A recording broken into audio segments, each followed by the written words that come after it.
Pallanti un montón de veces contesta cuando le preguntan por qué es así, dice, porque tiene que ser así. Con eso se esconde, por un lado, que era un Tano medio mal llevado, y por otro lado, la parte que tiene que ver con la logia que él no puede contar. En el piso 12, 13 y 14 tienen estos techos. No se sabe por qué los hizo así, él tiene muchas mezclas de estilos. Una vez en una visita había un ingeniero civil que dijo, no, esto es para desparramar el peso de la torre entre todos los cimientos del edificio. Puede ser, pero lo raro es que es así, no es de otra forma. Estuvo Le Corbusier acá en el edificio, un arquitecto más famoso de la época en Buenos Aires, y cuando miró esto dijo, el tipo primero mira el edificio y le preguntan, dígame arquitecto, ¿qué estilo es este edificio? Y él mira y me dice, esto es estilo arrepentimiento italiano, habría que demolerlo, es una porquería. Cuando llega acá, mira y dice, parece mentira, Pallanti tuvo que hacer 12 pisos para aprender cómo se construye, porque esto sí le gustó. Pallanti le contesta en una de las inscripciones que hay abajo en los techos, dice, el autor de la obra es el único juez autorizado a juzgarla. Pues ya toma, hacete voto de oficio que yo me hago el mío. Ahora vamos a pasar por acá. Esta es la única modificación que hicimos nosotros a Pallanti, que es este alambrecito para que la puerta no se golpee. Antes nosotros decíamos, no se gaste todo el rollo acá, que hay fotos más lindas arriba, ahora con la cantidad que tienen para sacar. No se dice más. Bueno, fíjense, ¿por qué paramos en esta terraza? Dos o tres cositas para ver y ya seguimos. Primero, lo que yo les decía del tema de convencer al consorcio de las restauraciones. Y por eso estamos tan agradecidos a que venga gente y que aporte. Acá entraba humedad, abajo está el mosaico original y el consorcio decidió pintarlo con esta pintura inmunda para que no entre más agua. Bueno, ¿qué va a hacer? Hay que ver la gente que tiene las oficinas abajo, que le chorrea agua, dice, a mí no me importa ni los turistas, ni la historia. Bueno, con el tiempo se va a arreglar. Este contrafrente nos llama la atención dos o tres cosas de Pallanti. Primero, fíjense que esto es una especie de mansarda, que es un recurso arquitectónico francés. Pero él le pone estos mosaicos ingleses. Y al mismo tiempo tiene acá estos arcos que remiten más a una especie de palacio hindú o de Malasia, de Birmania, que Pallanti era muy fanático de eso, claro. Bueno, eso es lo que él definía como estilo Pallanti. Ya, esto es así, me gusta bien, si no, hacete tu edificio. Todo lo que ven feo no es de Pallanti, ni los cables, ni los caños. La antena tiene contrato hasta el 2020, después calculamos que en una ceremonia histórica la vamos a tirar abajo. Sí, que no se cae es de Radio Taxi. Sí, que no se cae antes. Nos encantaría. Ahora ustedes ven que la antena está como inclinada para acá, ¿no? Es una ilusión óptica. Es una ilusión óptica. La antena está bien vertical, ya la van a ver desde arriba. Si ustedes se acercan acá, por si alguno después no se anima, ven dónde está el faro, que es hacia donde nos dirigimos ahora. Miren allá está el faro. Me encanta. Bueno, como ven, el faro es de vidrio. Claro, allá arriba. Sí. Así que tienen que tener cuidado ahí de no tocar los...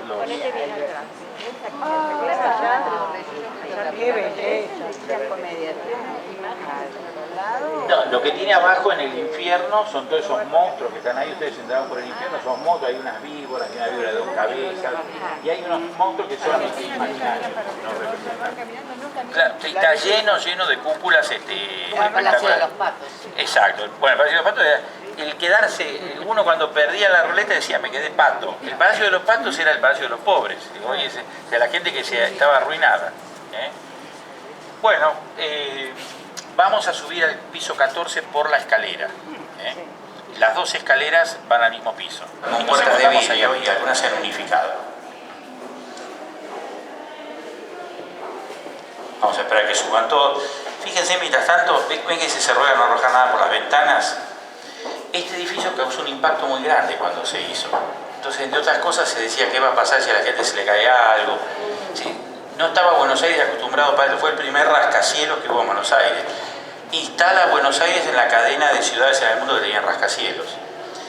Pallanti rompe 2 récords mundiales, primero con el Barolo y después con el Salvo en Montevideo, que es 120 metros de altura. supera, después ya se hace el Cábanas, que no es de Pallanti, que ya pasa a ser el edificio más alto de Sudamérica, y después la Argentina pierde esa carrera por los edificios de altura. Bueno, dos cositas. Yo les dije que Pallanti es fanático de la luz natural. Ven que hasta por el pozo del ascensor entra luz porque tiene ventanas. Los ascensores tienen una pesa. Sube el coche, baja la pesa, es un contrapeso. A Pallanti le desesperaba la idea de que hoy estuviera yo haciendo la visita guiada recordándolo y hubiera un ascensor parado abajo que le tapa la luz acá. Entonces las pesas de los dos ascensores chicos van por el hueco de los ascensores grandes. Eso que parece una pavada, dicho así, constructivamente tiene su complicación. Pero él era fanático de eso. Después, si ustedes ven el ascensor grande, van a ver que por ahí juegan tres pesas. Las dos de los chiquitos y las dos de los grandes. Dijimos que ustedes entraron por el infierno. Es más, varios miraban así humildemente para el piso, esa cara de pecadores. Ahora están un poco mejor. Están como... Ya se lo ve mejor, estamos en el purgatorio. Pero ¿qué pasa? Hay gente que ya no es tan creyente como antes, hay gente que dice, a mí esto no me interesa, yo me quiero ir, estoy apurado, me quiero ir del infierno, quiero ir al faro. No se puede pasar del infierno al cielo sin pasar por el purgatorio. Pallanti ya lo tenía todo previsto, todos los ascensores terminan en el 14. No pueden ir del infierno al cielo sin pasar por el purgatorio. Hay algunos pillines así de La Plata y que sé yo, que uno lo ve y dice, yo me voy por la escalera. La escalera termina en el 15. Si ustedes quieren ir al cielo, es por acá. Pero habíamos visto que había 6 ascensores, más los 2 ocultos 8, el ascensor número 9. Acá están los 9 ascensores. Este está tal cual lo diseñó Pallanti, original, con piso de roble de eslabonia, los vidrios que yo les decía, las manecitas para la alta velocidad, todo. Tiene un problema, es un ascensor histórico para 2 personas y en realidad no lo podemos usar para las visitas. Déjenme. Sí. Adelante. Le gusta la fama, por eso tienen que aplaudirlo cuando pasa. Adelante. No, puse el ascensor, lo subo por acá también. Tratamos incluso, los que tenemos oficinas acá, tratamos de no usarlo, salvo que para emergencias, porque es un ascensor histórico. Por eso yo, después que pueden sacar fotos, todo, yo normalmente lo cierro y digo, traten de no usarlo. Por supuesto, si hay alguno que tiene algún impedimento, úselo, pero no es la idea que suban haciendo 40 viajes por visita, porque nos lo van a pagar desde abajo, después no nos va a quedar ni siquiera para alguien que lo necesite urgente.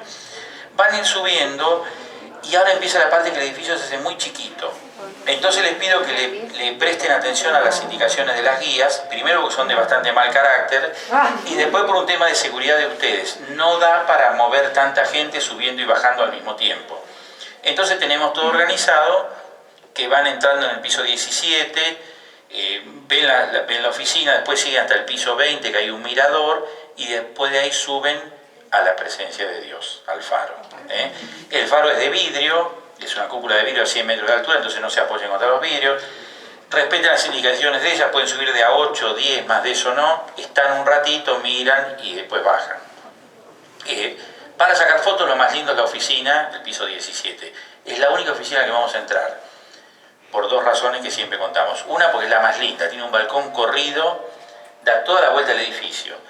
No hoy porque hay poca visibilidad, pero se ve hasta Colonia, Uruguay, se ve hasta Vicente López, hasta Bernal. Un montón de fotos que ustedes vean lindas de Buenos Aires, van a decir, esta la sacaron desde el Bárbaro, porque van a ver todas las vistas que hay. Y la otra razón por la que entramos es es la oficina nuestra, por eso tenemos la llave. ¿Qué pasa? Es la oficina de Eduardo Lázari y hay mucha gente acá que lo conoce y es seguidora de Eduardo y le gusta. Hicimos una visita en el... Se entusiasma tanto que se quieren llevar algo, no se lleven nada, porque Eduardo se pone como loco cada vez que hay algún faltante de algo. Este edificio se han llevado todo, picaportes, cartelitos. La verdad que es una pena, no en el caso de ustedes, además se los ve esas caras radiantes de la ansiedad por ir a la presencia de Dios, pero hay pecadores que, bueno, Toman mercado, así que bueno, vayan subiendo despacito, cada uno a su ritmo. Una última última pregunta. ¿Tenés idea de cuánto costó hacer este edificio? Este edificio costó 4,5 millones de pesos oro. Oro. Sí, está asentado peso por peso lo que costó. ¿Cuánto equivaldría? Bueno, ahí es donde se arma la gran discusión. Nos han hablado, vino un señor, uno que es de LJ Ramos, puede ser una firma. Sí, sí. Como no nos quiso dar ni una remera, no hacemos mucha propaganda. Pero él dijo, hacer este edificio hoy cuesta 800 millones de dólares. No sé de dónde sacó la equivalencia, contó, explicó. Hay gente que dice que es más, hay gente que dice que es menos, pero era una cifra muy importante para la época. ¿Cuánta plata tenía Barolo, entonces? Barolo hace este edificio sin vender absolutamente nada. Sin vender ni su casa, ni hipotecar, nada. Era plata que él tenía guardada. Sí, sí. ¿Ningún descendiente? Bueno, para aumentar el misterio de Barolo, hay un viejito que... 87. 87. Hay que ir a verlo, viejito, capaz. Será mi abuelo, por casualidad. Sí. Yo busqué en todo mi árbol genealógico, pero no aparece un Barolo ni...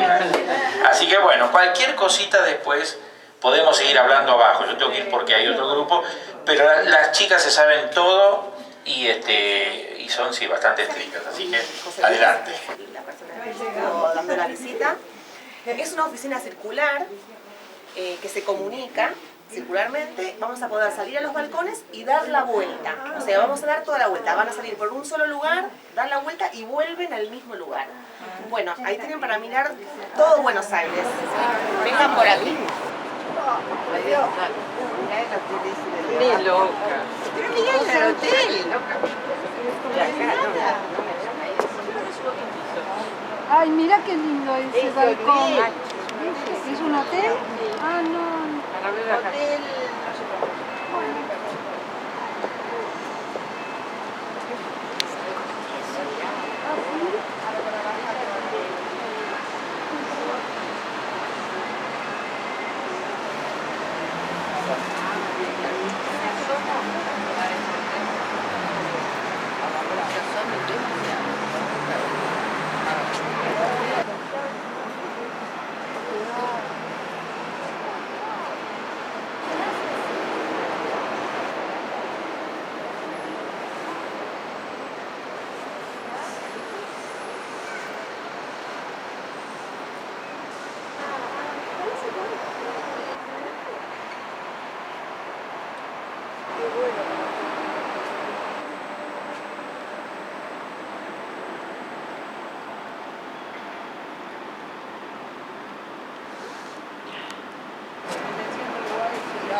El perejil, la albahaca, Esto que está en la esquina se llama, es el Hotel Tango.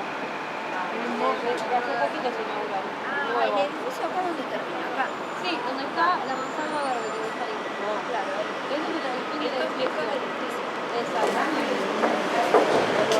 Subiendo al faro. Pero te falta la parada. Faro. Cada vez se va haciendo más Escalera angostito. angostita. Y acá se achica más, Anita. Bueno, aquí vamos a seguir a descansar. Por acá los gordos no pasan. Hay miradora, pueden salir al balcón. Menos yo, Tengan cuidado. menos yo. Que salgan ellas.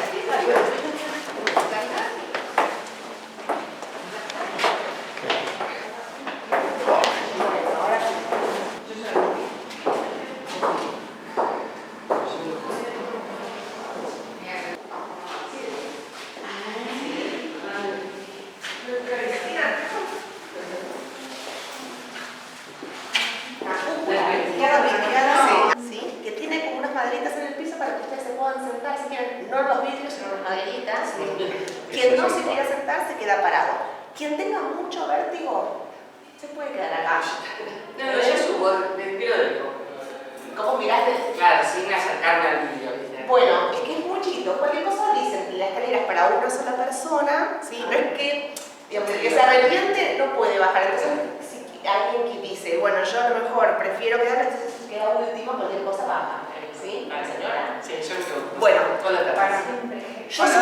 yo subo a la última. Y acá es el faro, este es donde se prendía. La luz ¿Se sigue mirá. prendiendo o no? Sí, sí. Qué La visita de belleza. la noche. La visita de la noche lo prende. Ah, la visita de la No, le dice a la gracia acá. Córrense un cachito así Vamos para acá sin todo. trabajo. Se baja por atrás. Corriendo hacia el interior del vehículo, por favor. Por eso son los asientos para sentarse, che. No, esto no se puede, pero se Mi puede amor, agarrar. estos son los asientos para Esos son los sentarse. asientos. ¡Qué lindo! Me encanta. Tenemos enfrente Congreso, Nido de Razas. Ahí sí que le ponemos. Esta vista es del faro. Hay que apuntar, ¿Quién tomó el veneno? hay que apuntar a Bueno, la Torre Verde si vamos a tirar una bomba, acuérdense. ¿Por qué no? No, estoy jodida. No. Bueno, este faro, la luz de este faro llega a Montevideo. ¿Dónde La idea- ¿Dónde tenemos que mirar para ver la costa? Para ver la costa Allá.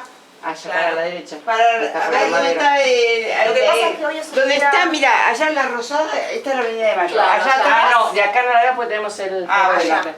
Lo que pasa es que hoy es un día Vas bastante a ver nublado. Cuando derechito la casa Y allá Rosada. están los, las cosas Allá de no los están las barcos, grúas del puerto. Sí. de Puerto Ah, Valero, bueno. chicos, para que Claro, lo vean. Sí. Entonces de allá se ve... Pero hoy es un día muy... Hoy es un día muy nubloso, claro. No se ve la costa. Los días de sol se ve claramente, se ve el río, es Y espectacular. mira, si vos lo mirás bien, No es el ascensor, no se preocupe. bien, Mira el edificio hay de una la línea, después de lo verde, ven una línea allá, Claro. y hay pedazos medio más brillosos, es el río. Claro.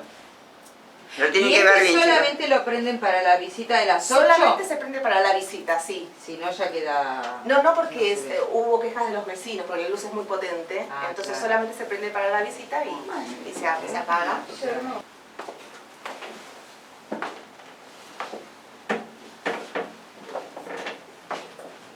Yo tendría que ver mi edificio de acá. Che, las arañas las podían sacar, esas, ¿no? Pasar a un plumerito.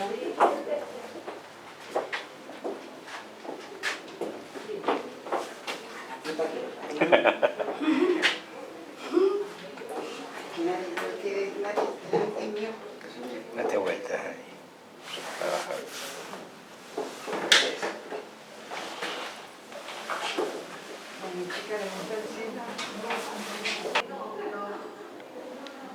Que es una cúpula, pero en realidad es un balcón, uno de abajo no lo nota, me pasó exactamente lo mismo. Yo miraba hacia arriba y dije, ay, qué linda la cúpula, no, es un balcón, pero desde abajo no se aprecia.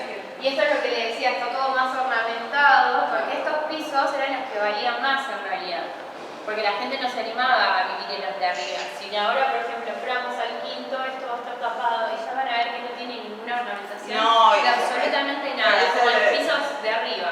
Los pisos de arriba parecen de la época del comunismo. Sí, no hay nada, no No hay tiene ni un absolutamente pedacito, nada. ni un nada. Todo derecho. No, aparte que al ver la cúpula desde abajo, vos suponés que acá termina el edificio. Sí, tal cual. A mí pasó exactamente lo mismo las primeras veces. Me sorprendió un montón cuando vine acá. Entonces, por eso esta parte es tan linda venir y está bueno que la vean. ¿Y esos agujeros allí tiene que salir alguna luz? ¿Cuál? Los ojos de buey. No. Asumate. ¿Ves? Como si fuera un macetero. Ah, sí, son macetas esas. Ah. Ahora vamos a bajar si vienen por la escalera. No. Bueno, estos eran estos eran maceteros que antes tenían un sistema bastante complejo que hacía que llegara el agua, porque era el agua entonces mantenía las plantas vivas. Yo pensaba de que a lo mejor podía ser una luminaria. Claro, no, eran maceteros. Y los dos ascensores que faltan, porque les comentó que la macetería que tiene el número 9 como un número simbólico son los que están detrás de esto. Claro. Podemos abrir. En realidad sería por detrás, ¿no? Pero acá se puede ver un poco de cómo es el mecanismo. Pero en realidad se encuentran detrás de las columnas. Y estos sí llegan al subsuelo y en teoría era para que Barolo, digamos, pudiese usar como los ascensores de forma privada. Exactamente.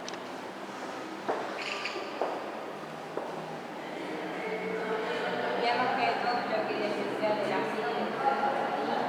desde ahí todo este frente, toda la parte de eso. Y en la parte del subsuelo. Por eso todavía no se puede bajar.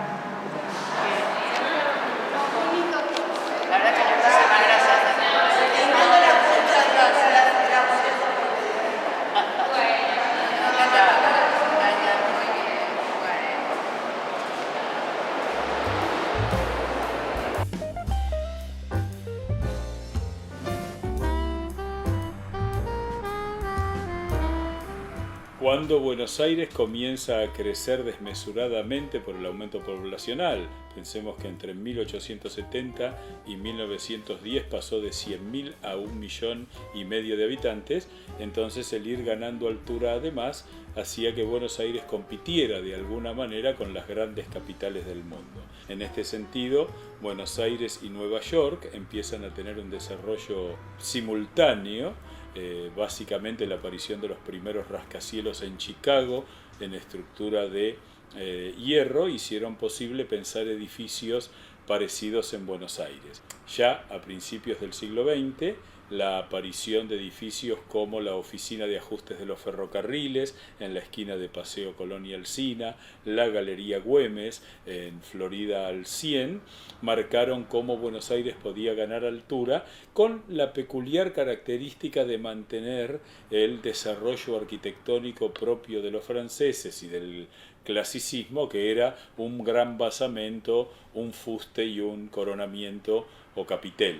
La Galería Güemes, ubicada sobre un pasaje que es la propia galería de características netamente Art Nouveau sobre, digamos, el centro de manzana entre Florida y San Martín, constituye una interesante resolución de varios problemas, entre ellos el acceso a edificios que ocuparon el área central de la manzana, que fue de alguna manera lo que fue generando la idea del rascacielos exento que Buenos Aires adoptó a medias, ¿no? Que es quizá la diferencia arquitectónica más significativa entre Nueva York y Buenos Aires, donde Nueva York escapó a la idea de hacer edificios de medianera. Ellos fueron a la idea del bloque, terminar la manzana, y cuando lanzaban un rascacielos tenía que ocupar todo el espacio exento, es decir, no dejar espacios que presupusieran un tipo diferente de arquitectura a la que se implantaba.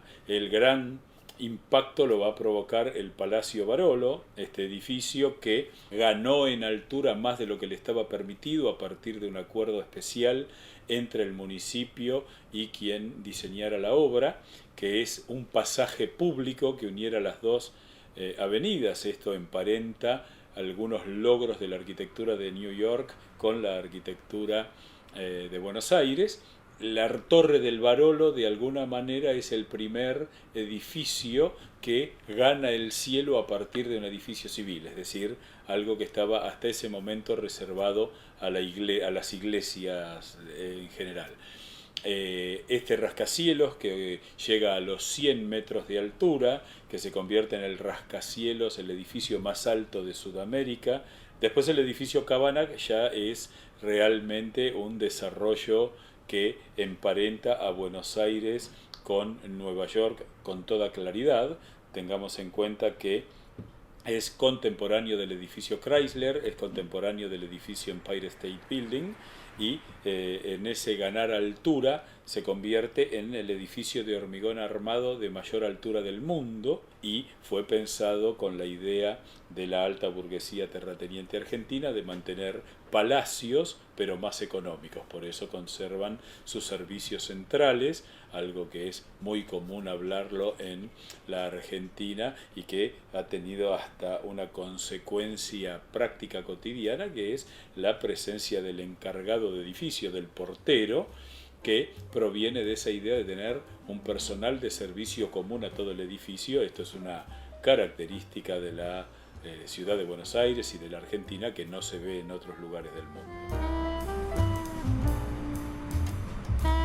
De fines de los 30 y principios de los 40 había quedado como un edificio emblemático de Buenos Aires el Ministerio de Obras Públicas en el centro de la avenida 9 de Julio, edificio que iba a ser compensado enfrente con otro edificio que era el Ministerio de Agricultura, que lamentablemente no se construyó y que impidió la creación de esa idea de una entrada monumental desde el sur de la ciudad, enmarcando el obelisco en una gran perspectiva. En los años 30 contemporáneos se va a producir en Buenos Aires un intento de ganar altura con grandes datos de modernidad en cuanto a su lenguaje estilístico, como el Safico y el Comega, dos edificios que Buenos Aires ha ido revalorizando, sobre todo el Safico, que a la fachada que da sobre la avenida Corrientes pudo ahora mostrarle a la ciudad a través de la Plaza Liniers, que está en la esquina de Reconquista y Corrientes, su fachada lateral, donde podemos ver esa suerte de escalera al cielo. Y el edificio Comega, a 2 cuadras de allí, en la esquina de Leandro N. Alem y Corrientes, y que en el piso 22 da lugar a una suerte de, de sobresaliente curva que excede incluso el marco de la Recoba, donde suele haber un restaurante de época a lo largo de todo el tiempo de Buenos Aires, que ofrece una de las pocas y mejores miradas de Buenos Aires hacia el río. Esta suerte de trilogía de edificios, el Cábana, el Safico y el Comega, son de alguna manera coronados, por decir así, en el edificio Alas, un edificio verdaderamente interesantísimo que lamentablemente la arquitectura porteña ha despreciado por razones de índole política, que fue el uso que se le dio a ese edificio como Secretaría de Comunicaciones en la presidencia de Juan Perón, en la segunda presidencia, pero que sin duda sus 40 pisos de líneas libres, limpias, ese cubo de 20 pisos que constituye su basamento de granito rojo, y luego esa torre verdaderamente impresionante que toma como un pequeño respiro al tener como 2 soportes, como 2 naves laterales innecesarias, porque siendo el edificio de hormigón armado no necesita esas lecturas. Un edificio que fue casi durante 40 años el rascacielos más alto de Sudamérica, y que fue durante muchos años, sobre todo hasta la construcción del complejo de Catalinas Norte, un hito urbano que se apreciaba desde muchísimos lugares de la ciudad.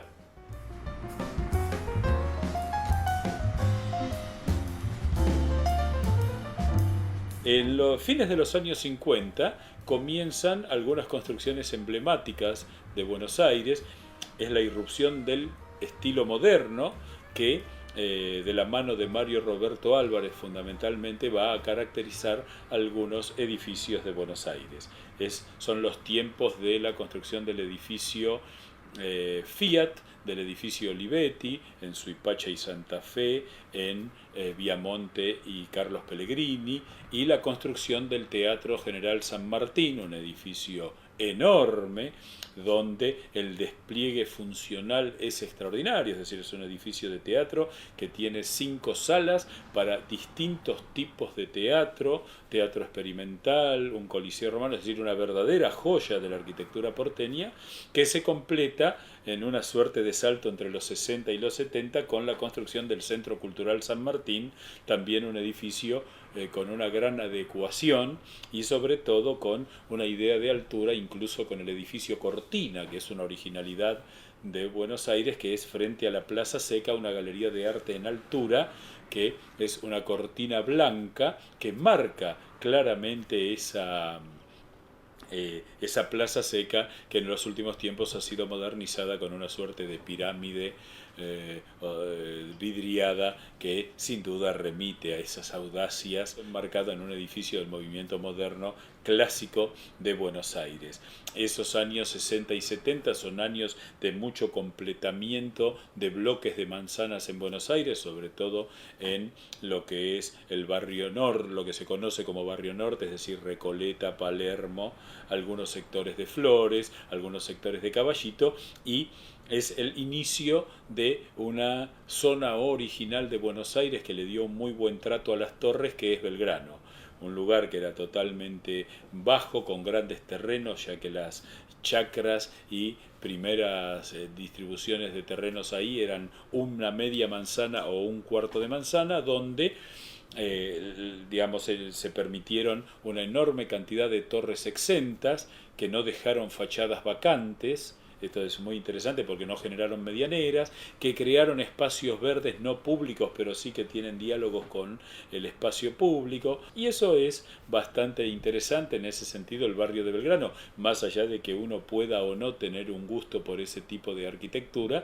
encontró una forma de diálogo entre el rascacielos destinado a vivienda, la conservación de un espacio residencial. En ese sentido, Buenos Aires va a arribar a los 80 con un lenguaje bastante difícil de definir, porque tiene pierde el toque francés de la ausencia de balcones. En esto la arquitectura italiana le ganó a la arquitectura francesa, hasta llegar a los fines de los años 80, donde comienza a aparecer una nueva generación de grandes rascacielos. Sin duda todo el despliegue de ese frente marítimo que se hace en Puerto Madero habla de un intento de ganar altura frente al río, donde curiosamente los departamentos más vendidos son los que miran a la ciudad y no los que miran hacia el río. Una curiosidad bastante interesante, porque mantiene esa negativa de Buenos Aires de dialogar con el río.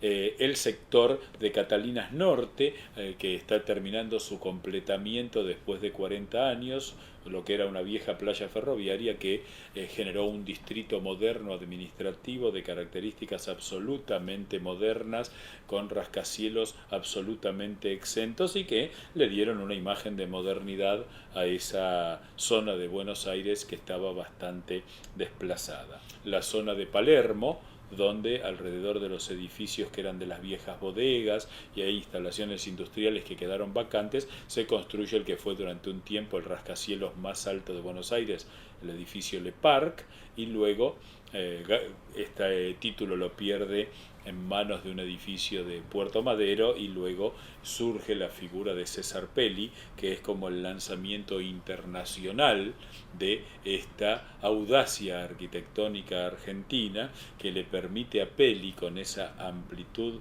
no limitante de otras escuelas de arquitectura, poder plantear algunos de los edificios que hoy son de los más emblemáticos del mundo, las Torres Petronas.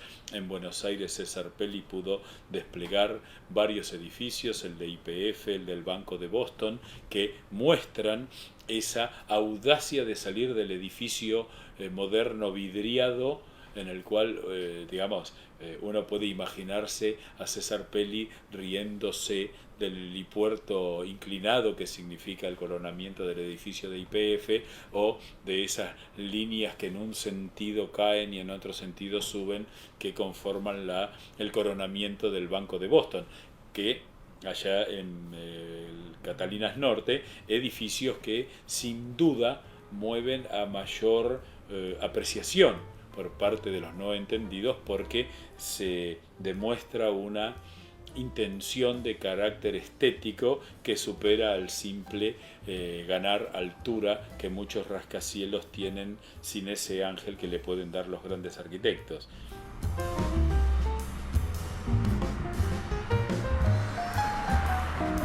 Buenos Aires, aunque suene desmesurado, en los años de 1920, 1930, que es cuando empieza a definirse esta cuestión arquitectónica, que no es más que una expresión de la cultura, era una ciudad que tenía una diversidad mayor a Nueva York, y que luego Nueva York va alcanzando con el tiempo. Los rascacielos más modernos de estos últimos tiempos en Buenos Aires no se quedan simplemente en la lectura de la torre en sí, sino su relación con el entorno, generando espacios en blanco, generando espacios vacíos, generando un diálogo edilicio como el que intentó el Cábana con lo que rodeaba a la Plaza San Martín. Y en ese sentido es probable que Buenos Aires, que nunca va a ser una ciudad donde la altura de su arquitectura sea la significante, sí va a ser el rascacielos una de las marcas de una ciudad que ha hecho de la arquitectura una expresión clarísima de su mezcla cultural.